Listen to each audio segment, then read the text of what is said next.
மும்பை உயர்நீதிமன்றம் ஒரு அரசியல் செயற்பாட்டாளரை மும்பை மற்றும் அருகில் உள்ள பகுதிகளில் இருந்து ஓராண்டு வெளியேற்றிய காவல்துறையின் உத்தரவை ரத்து செய்துள்ளது. இந்த வழக்கை விசாரித்த நீதிபதி மாதவ் ஜம்தார் அரசின் நடவடிக்கைகளை கடுமையாக விமர்சித்தார். வழக்கில் சமூக ஜனநாயக கட்சியின் மாநில பொதுச் செயலாளர் சையத் அகமது அப்துல் வாஹித் சௌத்ரி என்பவருக்கு எதிராக மும்பை காவல்துறை பிறப்பித்த நாடு கடத்தல் உத்தரவு சட்டப்பூர்வமானதா என்பது பரிசீலிக்கப்பட்டது. அந்த உத்தரவின்படி அவர் ஓராண்டுக்கு மும்பை மற்றும் அருகில் உள்ள பகுதிகளில் நுழைய தடை விதிக்கப்பட்டிருந்தது. நீதிமன்ற விசாரணையின் போது பாஜக அரசு ஒழிக மற்றும் அமித்ஷா ஒழிக என அரசுக்கு எதிராக கோஷம் எழுப்பியது மட்டுமே ஒருவரை நகரத்தில் இருந்து வெளியேற்றுவதற்கான காரணமாக இருக்க முடியுமா என்று நீதிபதி கேள்வி எழுப்பினார். அரசுக்கு எதிராக முழக்கமிடுவது எப்படி இத்தகைய கடுமையான நடவடிக்கைக்கு காரணமாக முடியும் என்றும் அவர் கேட்டதாக பார் அண்ட் பெஞ்ச் செய்தி வெளியிட்டுள்ளது. மேலும் ஒருவருக்கு எதிராக வழக்குகள் பதிவு செய்யப்படுவது அவர் வேறு அரசியல் கட்சியை சேர்ந்தவர் என்பதுதானா என்று கேள்வியும் எழுப்பினார். அவர் கட்சி மாறினால் எல்லா வழக்குகளும் முடிந்து விடுமா?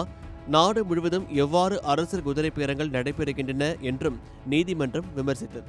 மேலும் சமீபத்தில் நாடு முழுவதும் நடந்த பல்வேறு போராட்டங்களையும் நீதிமன்றம் எடுத்துக்காட்டாக குறிப்பிட்டது. நீட் தேர்வு வினாத்தாள் கசிவு போன்ற பிரச்சனைகளுக்கு நடந்த ஆர்ப்பாட்டம் மாதந்தோறும் ஃபர்ஸ்ட் சண்டே அன்று கிரியாஸில் நாம் வாங்கும் அனைத்து பொருட்களுக்கும் எக்ஸைட்டிங் ஆஃபர்ஸ் அண்ட் கிஃப்ட்ஸ் சுட்டிக்காட்டி அத்தகைய போராட்டங்களில் ஈடுபட்டவர்களுக்கும் இது போன்ற கடுமையான உத்தரவுகள் பிறப்பிக்கப்படுமா என்று நீதிபதிகள் கேள்வி எழுப்பினர். மனுதாரருக்கு எதிராக பிறப்பிக்கப்பட்ட நடவடிக்கை அரசியல் உள்நோக்கத்துடன் எடுக்கப்பட்டதாகவும் அது அரசியலமைப்பின் 14 மற்றும் 21 பிரிவுகளை மீறுவதாகவும் நீதிமன்றம் தெரிவித்தது.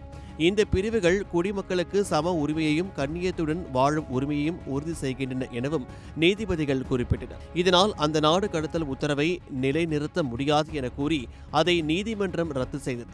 இந்த வழக்கு கடந்த ஆண்டு டிசம்பர் 3ஆம் தேதி பிறப்பிக்கப்பட்ட நாடு கடத்தல் உத்தரவை எதிர்த்து தாக்கல் செய்யப்பட்டது. மனுதாரர் மார்ச் 27ஆம் தேதி உயர்நீதிமன்றத்தை அணுகியிருந்தார். அவர் தரப்பில் கூறப்படுவதாவது 2025 அக்டோபர் 20ஆம் தேதி காவல்துறை அதிகாரி ஒருவர் அவருக்கும் மற்ற சிலருக்கும் எதிராக நாடு கடத்தல் நடவடிக்கைக்கான பரிந்துரை வழங்கினார்.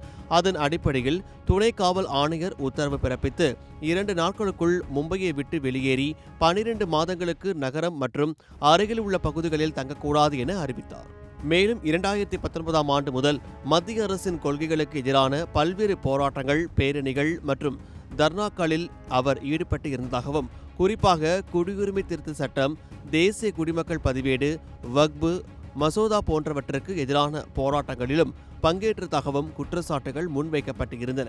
அதேபோல் அரசுக்கு எதிராக கோஷங்கள் எழுப்பியதற்காகவும் பல்வேறு குற்றவியல் வழக்குகள் பதிவு செய்யப்பட்டதற்காகவும் இந்த நாடு கடத்தல் உத்தரவு பிறப்பிக்கப்பட்டதாகவும் கூறப்பட்டிருந்தது.